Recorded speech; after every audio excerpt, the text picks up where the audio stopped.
Salut et bienvenue dans School Boost. Aujourd'hui, on va s'intéresser aux aires et aux surfaces. Alors une aire, qu'est-ce que c'est? Une aire est la mesure de l'intérieur d'une forme. Par exemple, dans cette forme ovale, l'aire est la partie en rouge, c'est-à-dire la partie contenue dans la forme. Quand on parle d'aire, on utilise une unité qui lui est destinée. Le mètre carré que l'on écrit mètre exposant 2. Un mètre carré, c'est l'aire d'un carré de côté de 1 mètre sur 1 mètre. Pour faire une conversion entre les multiples du mètre carré, tu peux utiliser un tableau de conversion. Ce tableau a 2 colonnes par unité de mesure. Qu'est-ce que ça veut dire? Eh bien regarde cet exemple. Ici, on veut savoir combien 1225 mètres carrés vaut en décamètres carrés. On le rentre dans le tableau et on voit que 1225 mètres carrés vaut 12,25 décamètres carrés. Mais attention, selon les formes, la manière de calculer les aires n'est pas la même.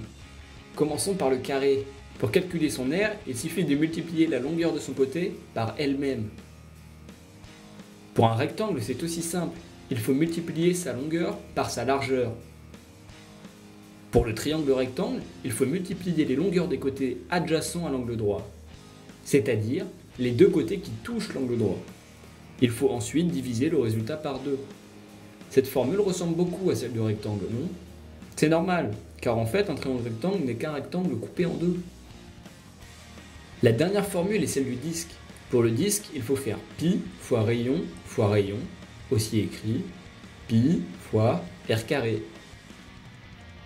Tu sais désormais ce qu'est une aire.